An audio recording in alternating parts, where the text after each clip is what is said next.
Bienvenue dans cette vidéo spéciale consacrée aux femmes exceptionnelles de la République démocratique du Congo. Dans un pays marqué par des décennies de conflits, ces femmes ont su se démarquer et apporter des changements significatifs dans leurs domaines respectifs.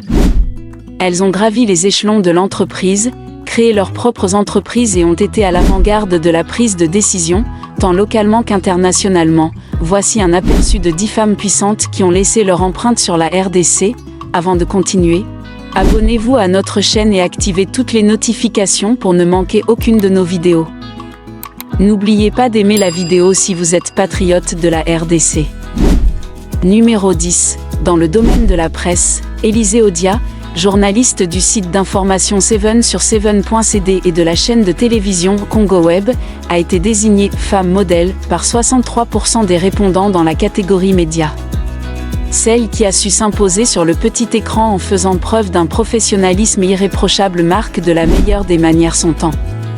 Pas associée dans les scandales qui rongent le secteur médiatique en RDC, elle est appréciée pour son savoir-faire. Et ce ne sont pas les auditeurs de la radio Top Congo qui diront le contraire car, la quasi-totalité des personnes interrogées disent apprécier ses interventions dans l'émission Top Presse. Viennent ensuite Laurette Mandala, directrice générale d'Univers Télévision, classée deuxième avec 60% d'opinions favorables, Rachel Kitsita, directrice générale des Actu 30, 59%, Karine Kaboutou, 55%, et Tina Salamba, porte-parole adjointe du chef de l'État, classée 5e avec 52% d'opinions favorables. Numéro 9, entrepreneur privé, Thérèse Kirongozi et Sylvie Maloukissa, l'entrepreneuriat au féminin. Dans les affaires, les répondants ont porté leur choix sur Thérèse Kirongozi, Sylvie Maloukissa et Boki Bimangou Batomné comme des modèles dans l'entrepreneuriat. La première est plus connue que les deux autres pour avoir inventé le robot roulage après plusieurs années dans la restauration. La fondatrice de Planète J est considérée par 69% des répondants comme celle qui a su concilier les théories apprises à l'université et son sens élevé d'entrepreneuse pour solutionner les problèmes auxquels son pays est confronté. Ainsi, cette femme d'affaires a su utiliser les fonds provenant de ses restaurants pour inventer les robots qui trustent les carrefours de Kinshasa et Lubumbashi. En 2019, elle a franchi un autre cap en intégrant dans son invention la voix et la publicité, question de rendre ces robots un peu plus rentables, elle qui ambitionne de les exporter dans d'autres villes africaines. Numéro 8, entreprise publique. Madame Gueda Amaniyev est parmi tant d'autres qui font la fierté des femmes congolaises dans les entreprises publiques. En effet, selon 67% des répondants, cette femme pilote chez Congo Airways constitue une référence et un modèle pour les jeunes filles dans la mesure où à travers sa fondation, elle sensibilise des femmes à l'éducation et aux études supérieures de qualité en les invitant à avoir un choix et une détermination pour réaliser les ambitions. Grâce à ce combat dans lequel elle s'est engagée en faveur de la femme, Gueda va remporter des prix spéciaux pour avoir été la première femme pilote de ligne de la compagnie Congo Airways. C'est d'ailleurs en 2006 qu'elle a piloté son premier Boeing avec succès, faisant à ce jour la fierté de la femme congolaise. Numéro 7, Didi Stone, fille du chanteur emblématique de la République démocratique du Congo Koffi Olomidé, elle n'a pas profité de son patronyme pour devenir célèbre.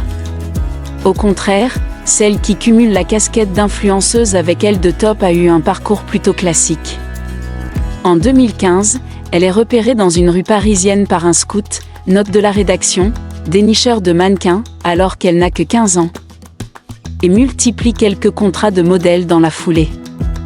Mais quand, un an plus tard, l'édition américaine de Vogue la qualifie de belle de jour et lui tire le portrait, celle qui se rêve alors égérie Jean-Paul Gaultier, ce qui est désormais chose faite, voit sa carrière exploser. Au même moment, sa communauté Instagram prend de l'ampleur.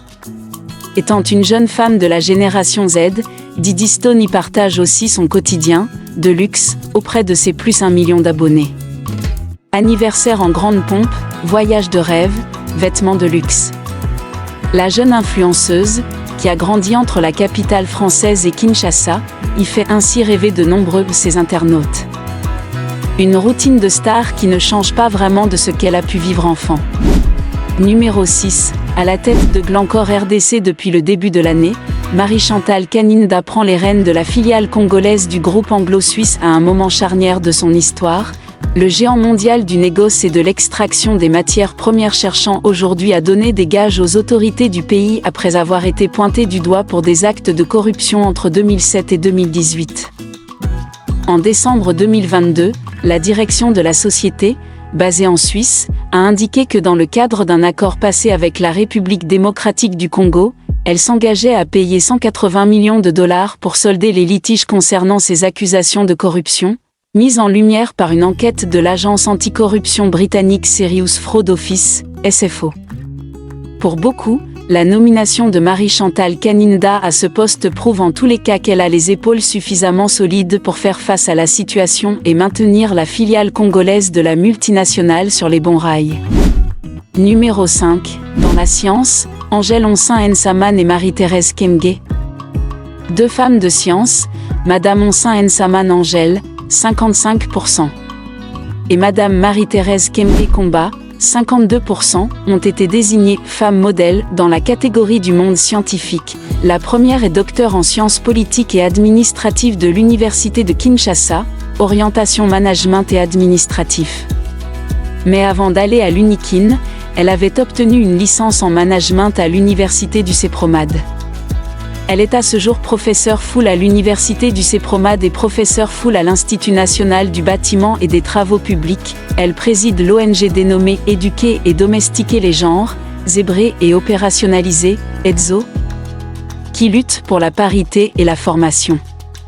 Coordinatrice adjointe du réseau des femmes de l'enseignement supérieur de la RDC, Madame Onsin Nsaman est par ailleurs membre de plusieurs organisations savantes dont le réseau universitaire des chercheurs sur le genre et administrateur général des réseaux des universités du CEPROMAD. La seconde n'est plus à présenter car elle est professeure ordinaire et doyenne de la faculté de droit de l'Université de Kinshasa, UNIKIN. Numéro 4, Nana Ketchup, femme de l'artiste congolais Fally Ipupa, a célébré son 34e anniversaire de manière solidaire. Au lieu de festoyer, elle a choisi de passer cette journée spéciale auprès des enfants de l'orphelinat de Kinshasa. Mère de 5 enfants avec le célèbre chanteur, Nana Ketchup a souhaité partager ce moment d'amour avec les plus démunis. Sur place, elle a distribué cadeaux, denrées alimentaires et vêtements aux orphelins, une initiative généreuse saluée par tous. Fière de son rôle de warrior numéro 1, comme elle se surnomme, la première dame de Fally Ipupa continue de mettre sa notoriété au service des plus vulnérables. Pour elle, pas question de faire la fête sans penser aux autres. Cet anniversaire placé sous le signe du partage illustre les valeurs humanistes qu'elle souhaite transmettre à ses propres enfants.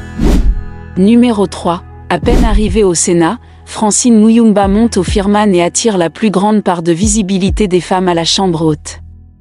Convaincue qu'elle est dotée de capacités pour briller dans leur domaine de prédilection, de nombreuses femmes font parler d'elle et se sont imposées dans leur secteur d'activité respectif. En politique, dans le business, dans les sciences, dans le social, dans les sports etc., elles dictent leurs lois. La plupart d'entre elles s'organisent en réseaux qui s'amplifient chaque année. Qui sont ces femmes qui s'activent dans toute la RDC et même à l'étranger en boostent leurs énergies ?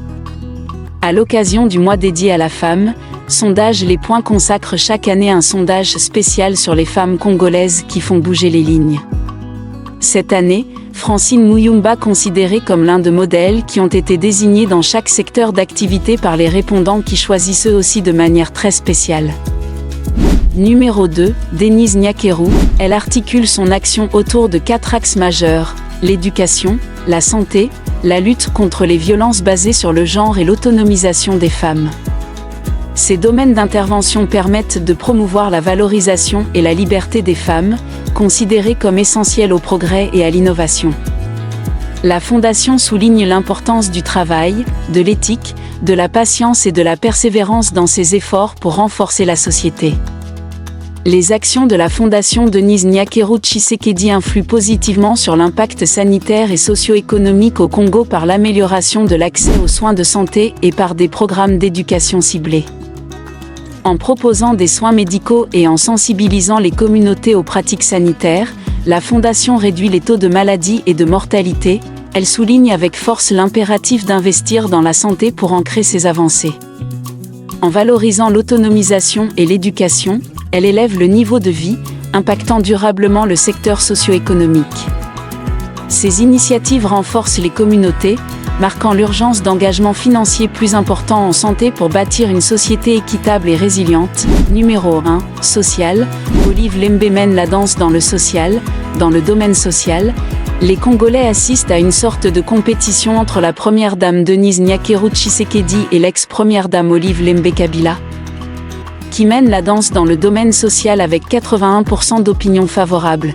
Presque côte à côte, la première dame, Madame Denise Nyakeru Tshisekedi fait 78% d'opinions favorables. À travers son ASBL dénommé Fondation Denise Nyakeru Tshisekedi, elle a choisi d'investir dans le domaine de l'éducation en lançant le programme d'excellence scolaire appelé Excellencia, qui a pour finalité la création d'une élite congolaise par l'octroi d'au moins 1000 bourses d'études supérieures sur 5 ans localement ou à l'étranger, selon 81% des Congolais.